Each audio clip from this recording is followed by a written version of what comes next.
ทานเสลิมไซแสงสุริยวงศ์รองประธานคณะกรรมการปกครองเมืองโคงแขวงจำปาสักให้สัมภาษณ์เกี่ยวกับการยกระดับและซ่อมแปลงเส้นทางเข้าบ้านโพนวิสัยเมืองโคงซึ่งเป็นบ้านทุกย่างของเมืองทางนี้ก็แมนปฏิบัติตามดำรัสของรัฐบาลว่าด้วยมาตรฐานพ้นทุกข์และมาตรฐานพัฒนาฉบับเลขที่348ทับล้อบและมติของคณะประจำพรรคแขวงจำปาสักว่าด้วยการหับโฮงมาตรฐานการสร้างครอบครัวและบ้านพัฒนาประชาชนอยู่ดีกินดีและการนโยบายของคณะพรรคคณะกรรมการปกครองแขวงที่มีโครงการลงทุนของรัฐในการยกระดับและซ่อมแปลงเส้นทางโดยนำใช้งบประมาณเกินแผนปี2024เพื่อปลดล็อกบ้านทุกยากทานยังได้กล่าวตื่นว่าการที่บ้านโพนวิสัยได้รับการยกระดับและซ่อมแปลงเส้นทางให้สามารถเที่ยวได้2 ฤดูจะช่วยอำนวยความสะดวกแก่ประชาชนภายในบ้านได้เข้าถึงขบวนการค้าขายการศึกษาสาธารณสุขและสามารถพัฒนาชีวิตการเป็นอยู่ให้ดีขึ้นกว่าเก่าท่านเวียงไซอ้วนอภัยวงศ์ตั้งหน้าบริษัทรัฐวิสาหกิจก่อสร้างขวาทางและติดตั้งไฟฟ้าครบวงจรไซสมบูรณ์กล่าวให้ฮู้ว่าโครงการยกระดับและซ่อมแปลงเส้นทางดินแดงเข้าบ้านทุกยากแยกทาง13ใต้เสื้อหาบ้านโพนวิสัยเมืองโคงแขวงจำปาสักมีความยาว 7.5 กิโลเมตรกว้าง5 เมตรทั้งบริษัทของพวกเขาแม้ได้ลงมือจัดตั้งปฏิบัติมาแต่วันที่20 ตุลาคม 2025จนมาฮอดปัจจุบันนี้มีความคืบหน้าที่ได้กวดกาประเมินผลไปแล้ว30ส่วนห้อยและมูลค่าก่อสร้าง4ตื้อกว่ากีบท่านเวียงไซอ้วนอภัยวงศ์กล่าวตื่นว่าในการจัดตั้งปฏิบัติยกระดับการซ่อมแปลงทั้งหมดถ้าเทียบใส่แผนปฏิบัติเวียกประจำเดือนแม่นมีความซักซ่าย้อนว่าสภาพดินฟ้าอากาศบ่เอื้ออำนวยมีฝนตกหลายเห็ดให้น้ำค้างเห็ดเวียกสนามพบความยุ่งยากดังนั้นในน้ำต่างนาบริษัทขอให้คำมั่นสัญญาว่าจะสืบต่อจะตั้งปฏิบัติโครงการยกระดับเส้นทางดินแดงเข้าบ้านทุกยากให้สำเร็จในท้ายเดือนกุมภาพันธ์2026นี้ท่านเอกคงคำหวานเลขาผักบ้านในบ้านโพนวิสัยกล่าวว่าทั้งองค์การปกครองบ้านก็คือประชาชนภายในบ้านพร้อมให้การอำนวยความสะดวกแก่โครงการก่อสร้างเส้นทางเพื่อให้โครงการได้ดำเนินการก่อสร้างสำเร็จตามกำหนดเวลา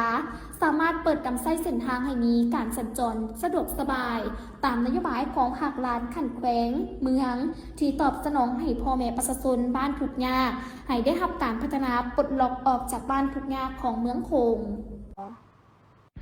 พิธีดังกล่าวได้จัดขึ้นที่เดินโรงเรียนประถมหมกสุกโดยการเป็นประธานของทานนานสุริยา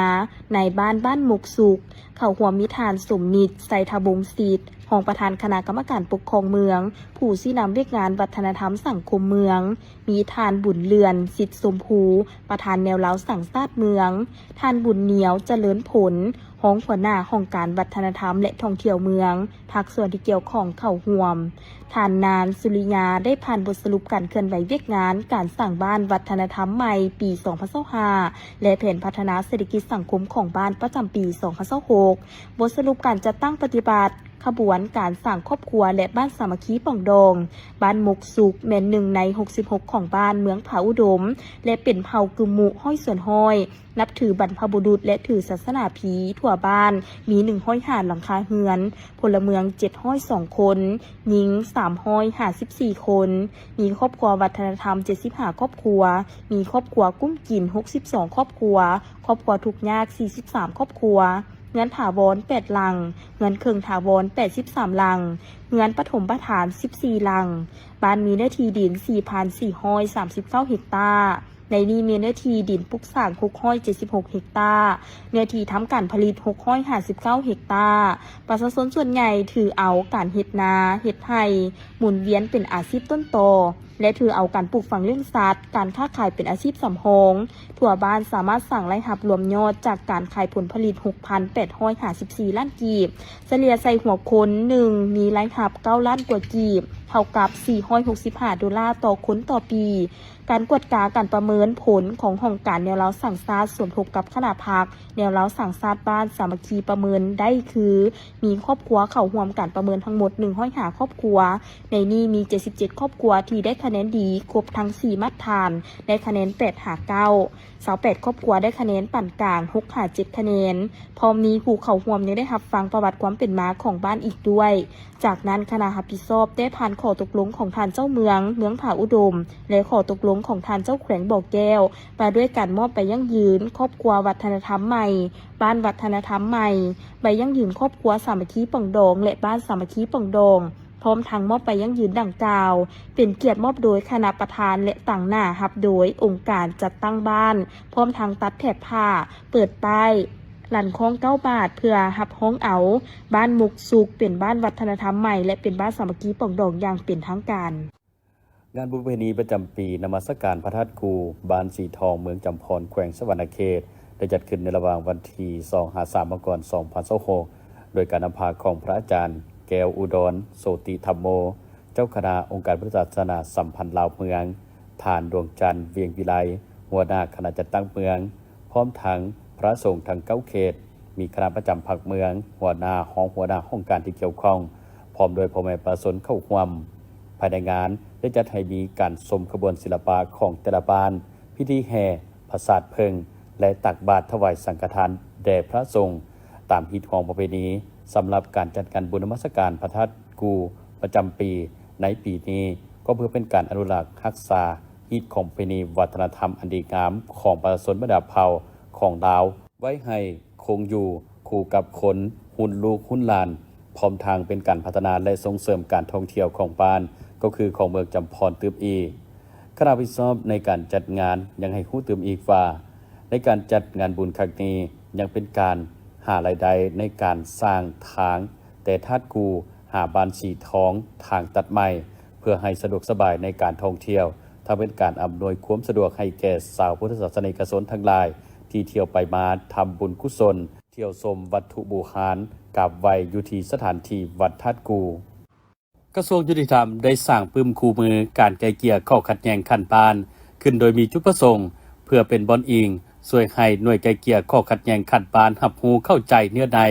วิธีและขั้นตอนของการไกล่เกลี่ยข้อขัดแย้งขั้นปานที่เกิดขึ้นภายในบ้านของตนซึ่งให้ผู้ว่าการไกล่เกลี่ยข้อขัดแย้งโดยการประนีประนอมโดยสันติวิธีแม้นวิธีการหนึ่งที่เป็นมูลเสืออันดีงามของชาติลาวเขาซึ่งประชาชนบรรดาเผ่าได้ปฏิบัติการบานแต่ดนนานแล้วและเป็นการแก้ไขตามฮิตของประเพณีหรือความสินเคยแนะใส่เฮ็ดให้คู่กรณีมีความตื่นตัวและตกลงแก้ไขข้อขัดแย้งที่เกิดขึ้นด้วยความสมัครใจทำเป็นการสืบต่อปกปักรักษาสุขยูและส่งเสริมวัฒนธรรมฮิตของประเพณีอันดีงามของชาติมูลเสือความหักแพงสามัคคีปองดองเป็นปึกแผ่นของประชาชนลาวบรรดาเผ่าพร้อมเดียวกันนั้นก็เป็นการประกอบส่วนสร้างความสงบและความเป็นระเบียบเรียบร้อยอยู่ภายในบ้านก็คือสังคมลาวพวกเขา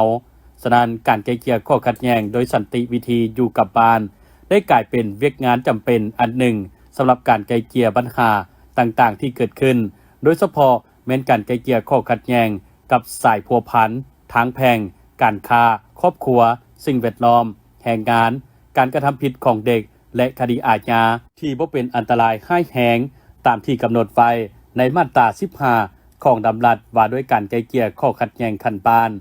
ข้อขัดแย้งที่นำมาไกล่เกลี่ยอยู่ขั้นปานมี7ข้อเช่น 1. ข้อขัดแย้งเกี่ยวกับสายพัวพันทางแพ่งประกอบด้วยกรรมสิทธิ์เกี่ยวกับสัตว์เลี้ยงเป็นต้นแม้นความเสียหายที่เกิดจากสัตว์เลี้ยงของตนและการก่อความเสียหายต่อกับสัตว์เลี้ยงของผู้อื่นนอกจากนี้ก็มีมูลมรดกการแบ่งปันมูลมรดกและอื่นๆเติมอีก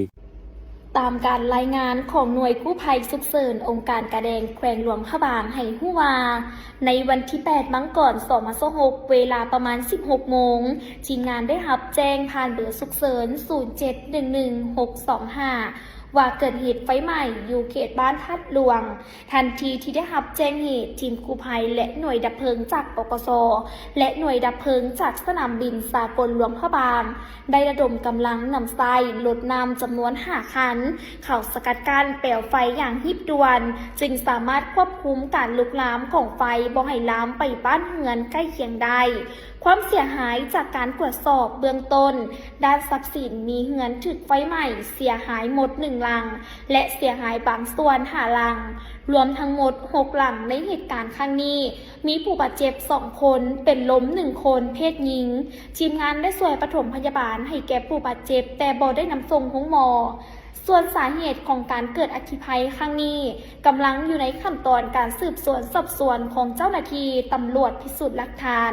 โอกาสนี้ทานคำลาเลียนประดิษฐ์รองเลขาพรรคแขวงหลวงพระบางพร้อมด้วยองค์การปกครองแขวงองค์การปกครองนครหลวงพระบางได้ลงสำรวจเบิ่งพื้นที่ตัวจริงเพื่อเป็นการให้กำลังใจทุกภาคส่วนที่กำลังช่วยกันมอดไฟในเหตุการณ์ครั้งนี้ ท่านเล็กไหลศรีวิไลรัฐมนตรีกระทรวงโยธาธิการและขนส่งพร้อมโดยคณะได้เดินทางลงเขตเวียกยุทธีแขวงสารวันเพื่อติดตามในสุขโนโครงการก่อสร้างขัวขับน้ำเสโดนเขตบ้านบัวละพาหาบ้านตัดเปียวเมืองคงเสโดนแขวงสารวันโดยการต้อนรับและนำพาของทานดาววงพรแก้วเลขาการบริหารงานพรรคแขวงทานประเดิมพรสนธนีประธานคณะกรรมการปกครองแขวงพร้อมโดยคณะมีบรรดาการนำของแขวงหัวหน้าแผนกโยธาธิการและขนส่งแขวงการนำเมืองภาคส่วนที่เกี่ยวข้องและบรรดานักธุรกิจเข้าร่วมโครงการก่อสร้างขัวขับน้ำเสโดนได้เริ่มลงมือก่อสร้างในต้นปี 2015 หาวันที่19 มังกร 2017 ขัวดังกล่าวมีความยาว 210 เมตร กว้างรวมทั้งทางอย่าง2ฝากข้าง 12.12 เมตรรวมยาวทางเข้าออกขัว 2,500 เมตร จะตั้งปฏิบัติสำเร็จได้ 56.65 ส่วนห้อยสำหรับเวียกที่ยังคงค้าง 43.35 ส่วนห้อยเฮ็ดให้การจะตั้งปฏิบัติโครงการมีความล่าช้าแก่ยาวจนมาถึงปัจจุบันสำหรับเวียกที่จะสืบต่อดำเนินการก่อสร้างให้สำเร็จประกอบมีก่อสร้างเส้นทางปูยาง2สั้นเข้าออกครัวลวงยาว 2,500 เมตรหลวงกวาง 7 เมตรเทเบตงหน้าครัวติดตั้งหาวพนักครัวเวียกงานระบายน้ำเวียกงานป้องกันกันเจือนเวียกองค์ประกอบของทางและเวียกเพิ่มอื่นๆมูลค่าการก่อสร้างในนาเวียกสืบต่อ34 ตื้อกว่ากีบในโอกาสนี้ทานเล็กไหลศรีวิไลได้มีคำเห็นและชี้นำให้องค์การปกครองแขวงสารวันให้เอาใจใส่ทุ่มเททุกกำลังแห่งที่มีเงื่อนไขเพื่อสืบต่อดำเนินการก่อสร้างขัวดังกล่าวให้สำเร็จตามแบบโครงสร้างถ้ามีความเชื่อมั่นในด้านวิศวะที่จะคัดเลือกเอาบริษัทที่มีมาตรฐานเงื่อนไขครบถ้วนเพื่อหลีกเลี่ยงข้อยุ่งยากต่างๆในการจัดตั้งปฏิบัติพร้อมกันนั้นองค์การปกครองแขวงต้องได้สวมใส่สุกยูอย่างแข็งแรงเพื่อให้การดำเนินการก่อสร้างขัวแห่งนี้ลุล่วงไปด้วยดีและคาดว่าให้สำเร็จในปี 2026 นี้ส่วนเวกงานด้านใดที่ยังประสบความยุ่งยากให้รายงานปรึกษาหารือกับภาคส่วนที่เกี่ยวข้องก็คือกระทรวงโยธาธิการและขนส่งเพื่อหาวิธีทางแก้ไขร่วมกันเฮ็ดให้เวกงานสำเร็จไปด้วยดีในวันที่ 8 มังกร 2026 นี้อยู่ที่โรงเรียนประถมสมบูรณ์บ้านอาหังเมืองท่าแตงแขวงไชกองพระอาจารย์ไสมุงคุณไสยวงศ์เจ้าหน้าที่การวัดป่าภูจวมวนารามบ้านห้วยทรายเมืองท่าแตงแขวงไชกองจะนำเอาเครื่องช่วยเหลือมามอบให้กับโรงเรียนประถมบ้านอาหังเมืองท่าแตงโดยการหับของแม่ออกดัดดาธรรมวิไลศักดิ์ตากหน้าโรงเรียนประถมบ้านอาหังโดยมีบรรดาองค์การจัดตั้งบ้านครูอาจารย์และน้องนักเขียนเข้าร่วมสำหรับเครื่องที่พระอาจารย์นำมามอบในครั้งนี้เป็นประเภทสุดกีฬาจำนวน81สุดพร้อมทางเข้านมจำนวนหนึ่งรวมมูลค่า4 ล้านกว่ากีบซึ่งเครื่องดังกล่าวแม้ได้จากพระอาจารย์ไสมุงคุณไสยวงศ์และอีกจำนวนหนึ่งแม้ได้จากออกตนญาติโยมที่มีความเลื่อมใสศรัทธาในบวรพุทธศาสนาภายในบ้านต่างๆโดยความเป็นห่วงเป็นใยของพระอาจารย์ไสมุงคุณไสยวงศ์ที่มีต่อเวียกงานพัฒนาการศึกษาของน้องนักเขียนบรรดาเผ่าเพื่ออนาคตของทุกหลานจะได้มีความรู้ประกอบกิจการหาเลี้ยงกุ้มตนเองและประกอบส่วนพัฒนาสร้างสาบ้านเมืองให้เจริญก้าวหน้านอกจากนี้ยังได้เป็นการประกอบส่วนช่วยเหลือโรงเรียนในการจัดซื้อสุดกีฬาเพื่อให้นักเรียนได้เล่นกีฬาเพื่อสุขภาพและเข้าร่วมการแข่งขันในขั้นต่างๆทางแบ่งเบาภาระช่วยผู้ปกครองในการจัดซื้อข้าวต้มข้าวนมกินในเวลาพักผ่อนกลางโมงอีกด้วย เมืองเศรษฐกิจวัฒนธรรมสังคมของประเทศใน5 ปีที่ผ่านมาบรรลุได้ผลสำเร็จหลายด้านเช่นด้านการเมืองนครเมืองจันทร์รักษาได้ความสงบมั่นคงการปฏิบัติบทบาทนำพาของพรรคทุกขั้นได้รับการยกสูงขึ้นบรรดาแนวทางมติคำสั่งของศูนย์กลางได้รับการผันขยายจัดตั้งปฏิบัติและได้รับมากผลตัวจริงเศรษฐกิจได้รับการพัฒนาอย่างต่อเนื่องเฉลี่ย 5.34 ส่วนห้อยต่อปีรวมยอดผลิตภัณฑ์ภายในปี 2025 บรรลุได้ 89,278.8 ตื้อกีบเฉลี่ยต่อหัวคนเท่ากับ 85.17 ล้านกีบโครงประกอบเศรษฐกิจได้มีการหันเปลี่ยนไปตามทิศทางที่กำหนดไว้ในนั้นคะแนนกสิกรรมลดลงจาก 14.3 ส่วนห้อยมาเป็น 13 ส่วนห้อยในปี 2025 อุตสาหกรรมลดลงจาก 49.5 ส่วนห้อยมาเป็น 49 ส่วนห้อยในปี 2025 และการบริการเพิ่มขึ้นจาก 36.2 ส่วนห้อยมาเป็น 38 ส่วนห้อยในปี 2025 การจัดตั้งปฏิบัติวาระแห่งชาติว่าด้วยการแก้ไขความยุ่งยากทางด้านเศรษฐกิจการเงินได้รับการจัดตั้งปฏิบัติพื้นฐานโครงหลังได้รับการพัฒนาตามแผนผังฉบับที่ 3 เขตเมืองเก่าได้รับการฟื้นฟูและบูรณารักษา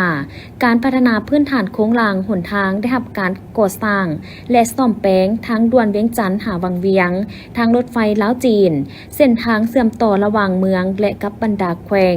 แนวทางการต่างประเทศของภาคได้รับการจัดตั้งปฏิบัติอย่างตั้งหน้า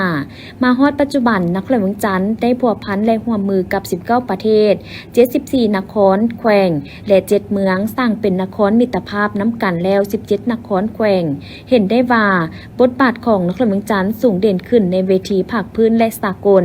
เพื่อสืบต่อพันขยายมติกล่องประชุมใหญ่ครั้งที่12ของภาคนครเมืองจันทร์จะสุ่มใส่สร้างนครหลวงเป็นศูนย์กลางทางด้านการเมืองการปกครองด้วยการรักษาบทบาทเป็นใจกลางรับประกันเสถียรภาพทางด้านการเมืองความสงบความปลอดภัยและความเป็นระเบียบเรียบร้อยในสังคมอย่างหนักแน่นรักษาความมั่นคงในระบบการเมืองด้วยการยกสูงบทบาทนำพาและความสามารถกำอำนาจของคณะพรรคที่เข้มแข็งในทุกขั้นสร้างนครเมืองจันทร์เป็นหัวหน่วยยุทธศาสตร์1ที่เข้มแข็งสร้างเมืองเป็นหัวหน่วยเข้มแข็งหอบด้านสร้างตาแสงเป็นหัวหน่วยบริการประชาชนให้ทั่วถึงและสร้างบ้านเป็นหัวหน่วยสุมสนที่เป็นเจ้าตนเองสุ่มใส่ปฏิบัตินโยบายของพรรคอย่างแข็งแรงด้วยการยู่แหงการหันเป็นทันสมัย Digital Digitalization ในการบริการภาครัฐสร้างเมืองอัจฉริยะ Smart City เพื่อลดผ่อนขั้นตอนที่ซับซ้อนสร้างความโปร่งใสและอำนวยความสะดวกสูงสุดให้แก่ประชาชนและภาคธุรกิจพร้อมนี้ก็จะสร้างนครหลวงเป็นศูนย์กลางด้านเศรษฐกิจการเติบโตด้วยการสร้างให้เป็นหัวจักรขับเคลื่อนเศรษฐกิจแห่งชาติด้วยนโยบายเศรษฐกิจเอกราชเป็นเจ้าตนเองที่เข้มแข็งที่สุด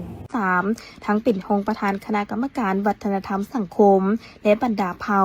สภาประชาชนแขวงสวรรณเขตพร้อมด้วยคณะให้การต้อนรับโดยทานภูวนาถบุญศรีพรหมประธานคณะกรรมการปกครองเมืองวิลาบุรีพร้อมด้วยบรรดาทานในอนุกรรมการดำเนินการเลือกตั้งสมาชิกสภาแห่งชาติสุดที่10และสมาชิกสภาประชาชนแขวงสุดที่5ขันเมืองอำนาจการปกครองบ้านพร้อมด้วยคะแนนการที่เกี่ยวข้องเข้าร่วมจุดประสงค์ที่อนุกรรมการโฆษณาปลุกระดมขบวนการขันแขวง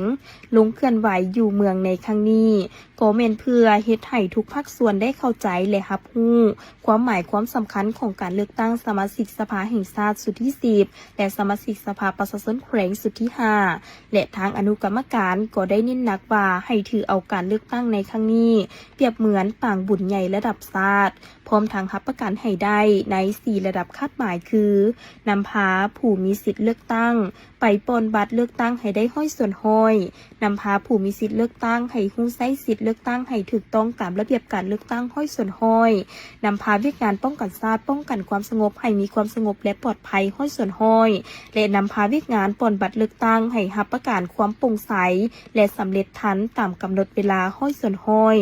ในที่ประชุมบรรดาท่านคณะกรรมการเลือกตั้งขันแขวงก็ยังได้ผัดเปลี่ยนกันขึ้นเผยแพร่บรรดาเอกสารต่างๆพร้อมสนทนาแลกเปลี่ยนกันเป็นต้นเสื่อมซึมและพันขยายมติของกรมการเมืองศูนย์กลางภาคเกี่ยวกับการเพิ่มทวีการนำพาซี่น้ำขององค์คณะพรรค ทุกขั้นต่อการเลือกตั้งสมาชิกสภาแห่งชาติสุดที่ 10 และสมาชิกสภาประชาชนแขวงสุดที่ 5 เพิ่มทวีการนำพาแนวคิดเสริมขยายสิทธิประชาธิปไตยของประชาชนลาวบรรดาเผ่าเพื่อการเลือกตั้งสมาชิกสภาแห่งชาติสุดที่ 10 และสมาชิกสภาประชาชนแขวงสุดที่ 5 กำเน้นเนื้อในสำคัญของกฎหมายว่าด้วยการเลือกตั้งสมาชิกสภาแห่งชาติสุดที่ 10 และสภาประชาชนแขวงสุดที่ 5 ดำเนินถูกต้องตามกฎหมายสอดคล้องกับสภาพตัวจริงของแต่ละท้องถิ่นและมีประสิทธิผลคำแนะนำของคณะกรรมการระดับชาติเกี่ยวกับการเพิ่มทวีการนำพาซี่นำเวกการป้องกันชาติป้องกันความสงบให้แก่การเลือกตั้งสมาชิกสภาแห่งชาติสุดที่ 10 และสภาประชาชนแขวงสุดที่ 5 แผนการดำเนินงานของคณะกรรมการเลือกตั้งขันแขวงเพื่อการเลือกตั้งสมาชิกสภาแห่งชาติสุดที่ 10 และสภาประชาชนแขวงสุดที่ 5 เอกสารคำแนะนำของคณะกรรมการเลือกตั้งขันแขวงเกี่ยวกับการป่อนบัตรการนับคะแนนและประกาศผลการเลือกตั้งสมาชิกสภาแห่งชาติสุดที่ 10 และสภาประชาชนแขวงสุดที่ 5 อีกด้วย องค์การปกครองบ้านของพวกเรายังได้วางแผนสู่โซนสืบต่อนำพาพัฒนาบ้านให้มีการเติบใหญ่อย่างต่อเนื่องเอาใจใส่ในการระดมก่อสร้างเส้นทางหอมให้สำเร็จกลายเป็นเส้นทางเบตงในทุกเส้นทั่วบ้านนำพาเฮ็ดเวียกงานป้องกันชาติป้องกันความสงบอย่างเข้มงวดและนำพาสร้างขบวนออกแห่งงานเฮ็ดอนามัยสร้างความสะอาดจบงามเฮ็ดให้บ้านดงอโศกไตเป็นบ้านที่น่าอยู่สงบปลอดภัยและเป็นระเบียบเรียบร้อยในระยะที่ผ่านมานี้อยู่ที่บ้านจอมอ่องเมืองไซแขวงอุดมไซ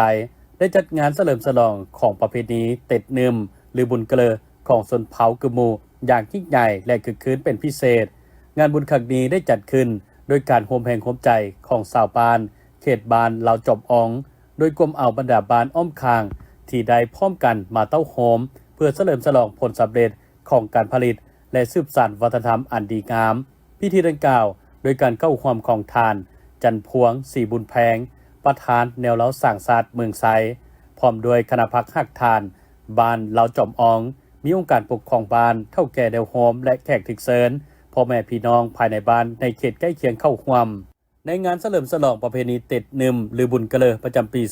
2026 ของประชาชนกลุ่มบ้านลาวจอมอ่องเมืองไซแขวงอุดมไซในครั้งนี้ได้มีการแสดงศิลปะวรรณคดีของน้องน้อยนักเขียนและสาวหนุ่มภายในบ้านก่อนเปิดพิธีอย่างเป็นทางการโดยในพิธียังได้รับฟังประวัติความเป็นมาของชนเผ่ากะมูเขตจอมอ่องและความเป็นมาของบุญเกลอเผ่ากะมูแม่นชนเผ่าพื้นเมืองดั้งเดิมที่เกิดขึ้นและดำรงชีวิตอยู่บนแผ่นดินลาวมาหลายพันปีมีต้นกำเนิดมาจากคอมในหมวดภาษามอนคาแมสำหรับจอมอ่องแม่นเขตที่มีประวัติศาสตร์อันยาวนานและเป็นบ่อนตั้งถิ่นฐานที่สำคัญของเผ่ากะมูในแขวงอุดมไซด้วยสภาพภูมิสันฐานที่อุดมสมบูรณ์และมีธรรมจอมอ่องเป็นเอกลักษณ์เฮ็ดให้ประชาชนในเขตนี้สามารถรักษาฮิตของประเพณีดั้งเดิมไว้อย่างหนักแน่นบ่ว่าจะเป็นการนุ่งถือภาษาปากเปล่าและความซื่อถือต่อธรรมชาติและบรรพบุรุษความหมายของบุญเกลอคำว่าเกลอหมายถึงการขุดกลและฮื้อเครื่องปลูกของฝั่งออกจากไห้ในสมัยก่อนเผ่ากะมูอาศัยซอกอยู่หากินตามป่าดงขุดเพือกขุดมันมากินเพื่อเลี้ยงชีพเมื่อวิวัฒนาการเปลี่ยนแปลงมาสู่การเฮ็ดไร่ปลูกข้าวเจ้าจึงได้จัดบุญนี้ขึ้นในเดือนเจียงหรือเดือนยี่ของทุกๆปีเพื่อระลึกถึงคุณของพื้นแผ่นดินคุณของเผือกมันและข้าวป่าน้ำที่ได้เลี้ยงดูชีวิตให้คงอยู่ซึ่งบรรยากาศภายในงานได้เริ่มหลักคำหลักคูณที่ประดับด้วยผลผลิตทางเกษตรและเครื่องมือทำมาหากินที่เป็นเอกลักษณ์ของชนเผ่าพิธีที่สำคัญแม้นการปลดปีเก่าและขึ้นปีใหม่เพื่อปัดเป่าเคราะห์เข็นเวรหายให้หนีไปกับปีเก่าและรับเอาโชคลาภสุขภาพแข็งแรงในปีใหม่การจัดงานบุญเกลออยู่ที่บ้านจอมอ่องในปีนี้บ่เพียงแต่เป็นการพักผ่อนหลังฤดูกาลเก็บเกี่ยวแต่ยังเป็นการจังจืนถึงความสามัคคีอันเป็นปึกแผ่นของชนเผ่ากะมูที่พร้อมการปกปักรักษาและส่งเสริมวัฒนธรรมอันล้ำค่าของตนให้คงอยู่คู่กับบ้านเมืองและเป็นส่วนหนึ่งที่สวยงามของวงคณะญาติแห่งชาติลาวตลอดไปภายในงานยังเต็มไปด้วยเสียงขับเสียงเติมเสียงแคนและเสียงดนตรีอื่นๆของพื้นบ้านมีการแสดงศิลปะพื้นเมืองอย่างมวลซื่น ห่างรายงานการเมืองขององค์คณะภาคกระทรวงสาธารณสุขสมัยที่9ได้รายงานต่อกองประชุมใหญ่สมัยที่10ให้รู้ว่า5 ปีผ่านมาแขนงสาธารณสุขสามารถจัดตั้งปฏิบัติเวียกงานมีความคืบหน้าและมีผลสำเร็จดีสมควรตานางสาธารณสุขมีการพัฒนาและมีคุณภาพดีขึ้นเทื่อละก้าวประชาชนบรรดาเผ่าได้เป็นเจ้าการในการรักษาสุขภาพของตนเองครอบครัวและชุมชนสร้างได้แบบแผนวิถีชีวิตแบบใหม่ที่บ่มีความเสี่ยงต่อสุขภาพสามารถสู่ชนจัดตั้งปฏิบัติบรรดาคาดหมายที่กำหนดไว้ในกล่องประชุมใหญ่สมัยที่9โดยมีผลงานพ้นเด่นคือ 1. สามารถควบคุมการระบาดของพยาธิโควิด -19 ได้อย่างมีประสิทธิภาพอัตราการเสียชีวิตย้อนพยาธิดังกล่าวต่ำหลายเมื่อเทียบใส่ประเทศในอาเซียนอกนี้ใน5 ปีผ่านมาสามารถควบคุมพยาธิมาลาเรียให้หลุดลง 2. กลไกการประสานงานกับหลายแขนงการมีความเข้มแข็งได้ส่งเสริมให้การบริการแบบเสื่อมสารสุขภาพเจริญพันธุ์เมเด็กเกิดใหม่เด็กน้อยและวัยหนุ่มเวียกงานโภชนาการให้มีความพัฒนาให้ดีขึ้นและทุกแขวงในทั่วประเทศได้ประกาศเป็นแขวงยุติการถ่ายสะสาย 3. ตารางการบริการเปลี่ยนปัวมีการเติบใหญ่ขยายตัวพื้นฐานโครงล่างทั้งอยู่ศูนย์กลางและท้องถิ่นได้รับการปรับปรุงยกระดับความสามารถของแพทย์เชี่ยวชาญหลายสาขาได้รับความเชื่อมั่นห้องหมอศูนย์กลางสามารถบริการกวดบ่งมติและปิ่นปัวพยาธิด้วยเครื่องมือและเทคนิคการแพทย์ที่ทันสมัยกว่าเก่าเป็นต้นพยาธิระบบหัวใจเส้นเลือดเครื่องมือและเทคนิคการแพทย์ที่ทันสมัยกว่าเก่าเป็นต้นพยาธิระบบหัวใจเส้นเลือดระบบถ่ายเทระบบละลายกระดูกกล้ามซีนสมองการใส่แสงและไฮเคมีบำบัดปิ่นปัวมะเร็งพยาธิที่ติดพันกับแขนงการเฉพาะทางหูตาดั่งคอผิวหนังและการแพทย์ฟื้นฟูหน้าที่การอยู่ขันห้องหมอแขวงสามารถผ่าตัดผ่านโทฟอกไขหลังอยู่ขันห้องหมอเมืองสามารถผ่าตัดฉุกเฉินเพิ่มขึ้นได้หลายเมืองและหลายสุขศาลาสามารถช่วยเกิดลูกได้ปกติ 4. ผลิตภัณฑ์ยาพื้นเมืองของลาวได้ถูกนำใช้ในการปิ้นปัวสมทบกับยาหลวงได้หลายขึ้นการผลิตอาหารและยาได้รับการยั่งยืนคุณภาพประสิทธิภาพและความปลอดภัยตามมาตรฐานของภาคพื้นและสากลผลิตภัณฑ์ภายในได้เพิ่มขึ้นตอบสนองการสุ่มไส้ภายในและส่งออกไปต่างประเทศ 5. ปกคุมสุขภาพทั่วป่องโซนได้ 94.5 ส่วนห้อยประชาชนลาวบรรดาเผ่าได้เข้าถึงการบริการทางสุขภาพอายุยืนเฉลี่ย 68 ปีท่านวัฒนาไสยราชวงศ์สิงห์ประธานสหพันธ์กีฬาแลนลานคนพิการแห่งชาติลาวให้สัมภาษณ์เมื่อบ่ดนมานี้ว่าปีนี้จะส่งนักกีฬาแลนลานคนพิการลาวเข้าร่วมแข่งขันงานอาเซียนพาราเกมครั้งที่ 13 ที่ประเทศไทยจำนวน 5 คนหญิง 1 คนจากทั้งหมด 11 รายการในระยะการกะเกียมนักกีฬาทุกคนได้มีการเก็บตัวฝึกฝึกซ้อมแม้นมีความฟิตเต็มห้อยสมบูรณ์แบบซึ่งสืบเนื่องมาจากงานกีฬาคนพิการแห่งชาติที่หาก่อสำเร็จไปเมื่อบ่ดนมานี้เห็นให้ทุกคนมีความแข็งแกร่งมีกำลังใจและมีสุขภาพจิตที่ดีจึงเฮ็ดให้สหพันธ์แลนลานคนพิการแห่งชาติลาวพวกเขามีกำลังใจและมีความมั่นใจ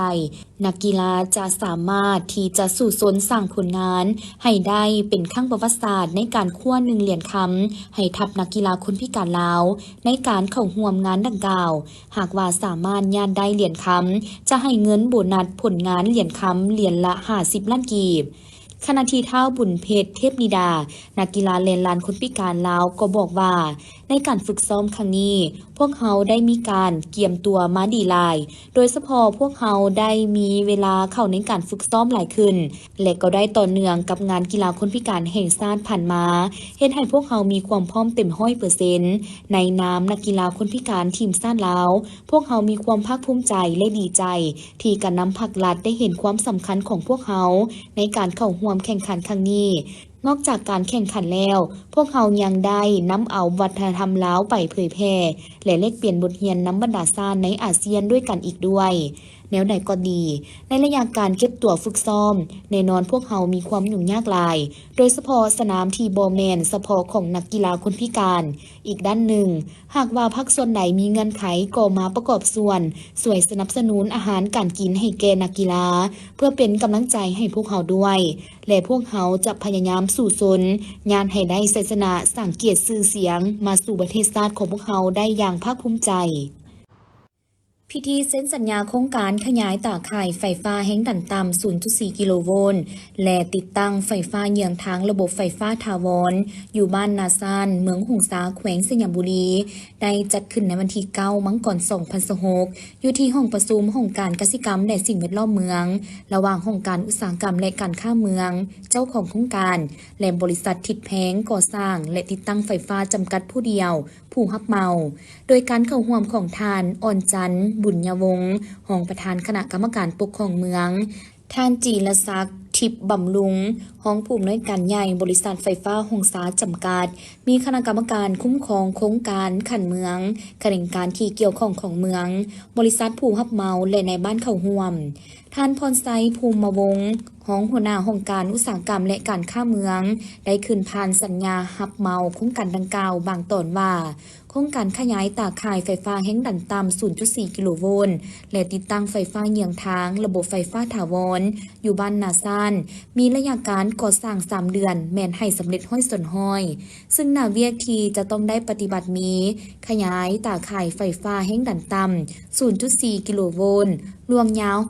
950 เมตร และติดตั้งไฟฟ้าเยื้องทางระบบไฟฟ้าถาวรจำนวน 30 สูตร รวมมูลค่าการก่อสร้าง420 ล้านกว่ากีบ ซึ่งจะเริ่มลงมือก่อสร้างแต่วันที่ 15 มังกรหาวันที่ 15 เมษายน 2026โครงการดังกล่าวแม่นนำไส้แหล่งทุนห่วงงบประมาณ พัฒนาท้องถิ่นบริษัทไฟฟ้าหงสาจำกัดประจำปี 2026โดยแม่นบริษัททิดแพงก่อสร้างและติดตั้งไฟฟ้าจำกัดผู้เดียว เป็นผู้รับเหมาก่อสร้าง